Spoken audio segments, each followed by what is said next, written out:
I know what you're thinking. We've done this already, right? I watched this video last month. I swear I remember watching that video. Yes, this is correct. I did do a video last month called The New Classics, where I talked about 5 books that I think that were written in the 21st century that genuinely will, in another 50 years or so, be considered classics. Although, after having put that video out, I realized there were some pretty glaring omissions from that list of books that I think should be talked about as well. So let's do this one more time, and I've got a list for you. 5 more new classics.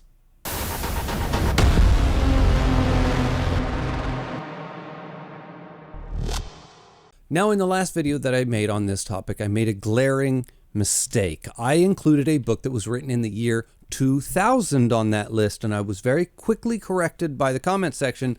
The year 2000 is not in the 21st century. Actually, it's the 20th century. It's the last year of the 20th century. 2001 was officially the first year of this century. So, in honor of the last video and my glaring mistake that I made in that one, I decided, fuck it, let's put another book from the year 2000 on here so I can fuck this video up just as bad as I fucked up the last one. Why not? Let's go. And that's going to be Perdido Street Station by China Miéville. This is fabulous. Perdido Street Station is the story. China Miéville is the author. He invented a new genre called the New Weird. And he is aggressive, and he is opinionated, and he is grimy, and he's gritty, and he just everything about it is kind of just down and dirty, all while having these insanely elevated prose that is just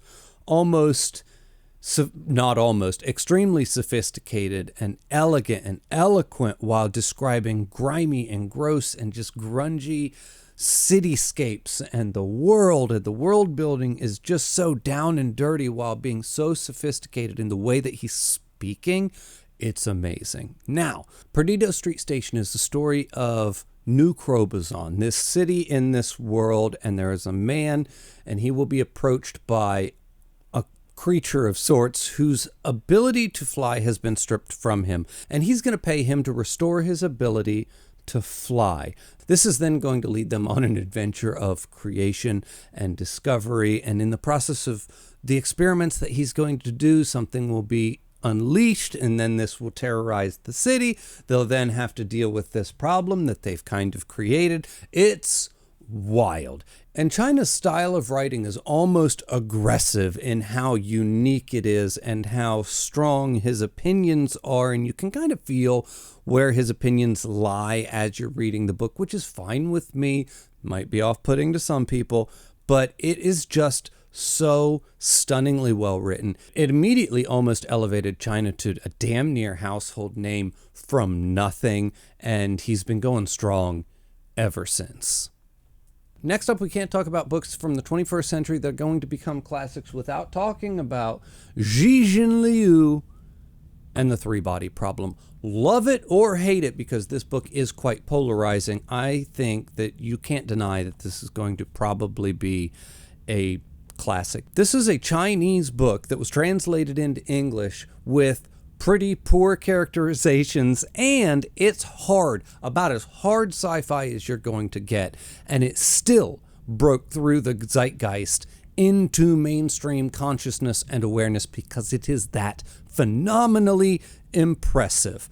It is just kind of wild. Then, of course, there's the Netflix adaptation, which is not complete yet, but it will be complete. I think they're going to finish it. Either way, it's broken through into the zeitgeist. I think it's here to stay, and I think it's only going to age like fine wine. Now, the story of the Three-Body Problem is essentially, what if we made first contact with an alien race, but when we made first contact with them, it was already too late. Then they're on their way here. They're on their way here to destroy us, and there might be nothing that we can do about it. And the first book is kind of about the contact. The second book is about what are we going to do now that this is happening. And the third book goes so far out into the philosophical and scientific weeds that the author himself thought for sure he was writing a book that nobody was going to be able to follow because it was just theoretical science stacked on top of theoretical science, stacked on top of theoretical science. It gets way out into the weeds. There's like pocket universes and alternate. I mean, it's insane. And it is all 100% based in actual science. Like I said, this is the hardest sci-fi you're going to find. And it somehow broke through into the zeitgeist of the cultural relevance of fiction all the way into movies, and not movies, but television shows. You know what I'm saying. And it did it because it's so truly and genuinely impressive. If you haven't read it, I cannot recommend it enough. You may not like it because, like I said, it is quite polarizing, but it's one of those things that even if you don't like it, you should at least give it a shot, give the first book a try, because, boy, you'll be all the richer for the experience.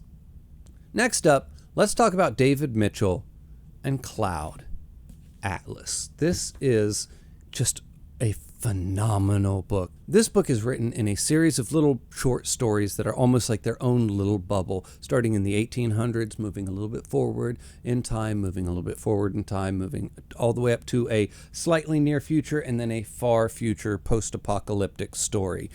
The first half of the book is the first half of all of the stories. Then the second half of the book is the second half of all the stories, but moving from the last one furthest out in the timeline back to the earliest one in the timeline. So it's kind of like structured like a nesting doll of short stories that all fit together. And then there are these little bits and pieces of information from the stories that echo all the way through to the end and then all the way back out. Little pieces from one story show up in a later story. Characters are referenced from a previous story in a later story. They all are tied together by real small little bits of nuance, and then little echoes of consequence reverberate throughout the stories all the way to the end and back to the beginning. It's a story about the human condition and how actions and ideas reverberate through time. It is really stunningly well written and powerfully told. It is extremely impressive. Once again, this is quite polarizing. A lot of these are polarizing, but if it's a kind of love it or hate it book, but even if you hate it, once again, I feel like you are just all the richer for having this experience that is this book. Next up, I do have a repeat author from my last list, and that's going to be Kazuo Ishiguro, the Nobel Prize winning author, and the book's going to be Never Let Me Go. And this is actually his other science fiction book because, why not? Actually, if it was up to me and I had my pick of which one I wanted to be the next new classic, I would say The Buried Giant, because I think that is the better book than this one. Yeah, I said it. Yeah, that's right. Anyway, because I'm in the minority in that one, and The Buried Giant's just not as well known. And if I'm being as objective as possible as I can be on the topic, this one will probably move on into the zeitgeist before that one will, just because this one is already hailed as so grand. It already had a movie adaptation. It is already a quite beloved book, and people speak quite highly of this one. This one just has the higher chances of moving on. People kind of regard The Buried Giant as like the worst Kazuo book, and I think you're all wrong. But this one is a story about a school and the journey of these kids growing up in this school. But the school is different. There's something different about the school, and there's something about there's something different about the kids that go to this school. And you'll learn eventually what that is and why they're different, and how that's going to affect them in their lives and what's happening in the book. But really, at the end of the day, it is a story about these people growing and forming bonds and how they connect with each other in school. And then eventually they will graduate and move on from the school into their later years of life, and how those bonds and connections that they formed when they were young grow and change and evolve as they grow and change and evolve. And it's just so human. The level of humanity that Kazuo can bake into everything that he writes, and he writes with such subtlety and such nuance that it's hard to imagine anybody else being this skilled. There's a reason why he won the Nobel Prize, because he's just that good. He can touch your soul on a level and in a way that most other authors can only dream about. He is just phenomenal, and the stories that he writes are phenomenal. Never Let Me Go, Kazuo Ishiguro, 100%. And if we're talking about Nobel Prize winners, we have to talk about Cormac McCarthy, because no, he didn't win a Nobel Prize, but he sure should have, and he was on the short list for like the last 5 years of his life before he passed away. Now he's not eligible anymore. But, apparently, if we're talking about the Nobel Prize in literature, being an American just kind of puts you pretty low on the priority list. They're not very highly regarded by the Nobel Prize when it comes to literature. And then apparently being an American author who writes mostly Westerns puts you even lower on that list of priorities, even though I think he should have won. Anyway, and if we're talking about Cormac McCarthy and one of his books that's going to be considered a classic in the future, it has to be The Road. I'm sorry. I know we've got plenty of other things that people seem to love, Blood Meridian and All the Pretty Horses and stuff like that. But I'm telling you now, it's going to be The Road, because it is just that impactful and that is that profound of a story. And it's just haunting on such a deep, dark level of your soul as you're going through it. The Road is, of course, the story of a post-apocalyptic future. The world has been destroyed, and we are following a father and his son who are walking down the road trying just to survive. The dad has an idea. The dad's idea is if we can get to the coast, we can survive.